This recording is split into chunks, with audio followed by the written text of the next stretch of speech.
Magandang umaga, guys. Good morning.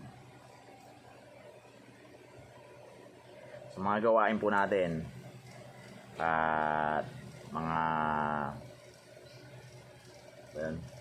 tinatahak pang araw-araw, lagi po tayo maging positibo. Unang-una nga pala, yung pagising sa bagong umaga, pasalamat sa Diyos, bagong lakas, bagong pakikisalumuha ko uli nitong umaga. At sa mga gagawin natin nga at mga aayusin pang mga ano yan eh? Doon sa bag yun, may mama. Ay, nasa bag. Nagtanong pa eh. Mami, lalabang ko na kasi yung mapa pag natanggal na yung mga kampay doon. Mama, ano to? CD yun. CD nga eh.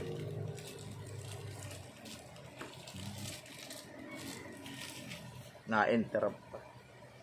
Hindi ko lang ano mga tungkol. Biglang pumasok. Dala namang Hindi ko lang ano mga tungkol. man. Ito nga, design to. At yun nga, yung mga teka na, ako na muna. Sa mga gagawin natin, yung mga tinatahak natin, mga tumutunan sa buhay, papupunan mo lang yun. Mga ginagawa natin, naisip natin kung nag-fulfill ba o naging mayabong, naging maganda yung mga dating yan po natin.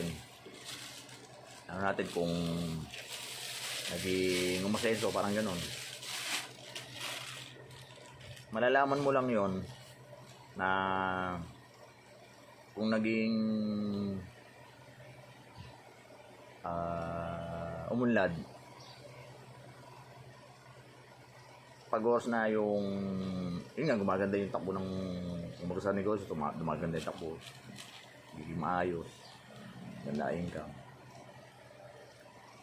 Pero sa mga ginawa po natin, malalaman po natin nagkamali tayo sa mga natin mga gawain. Pag lagi mo naisip kung saan may alinlangan ka, mga parang hindi mo naisip yung mga hindi mo gusto, mga ano. Sa isang salita po talaga,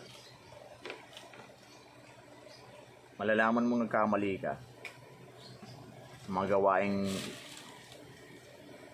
pinag-anuhan mo, parang pinangarap mo na yun ang malalaman mo nagkamali ka pag hindi ka masaya. Ganun po yun eh. Yung mga gusto mong gawin na hindi na natupad o ano, yun nga, tapos yun nga, magiging parang mga naging komplikado na rin. Kaya nakakalungkot din na lagi mo rin siya maiisip na parang nagkamali ako. Yun naman po yung inaano ko lang po, kasi ano ko lang po sa sarili ko po yun. Iba-iba naman po tayong mga pananaw o ano. Pero sana sa bawat gagawin natin,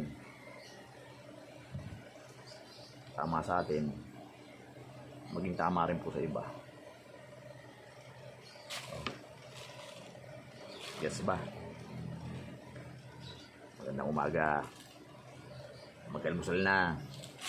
Kung na-interrupt tayo dahil dumating to si Cordapia. Good morning. Love you. Mag-almusal na. Salamat.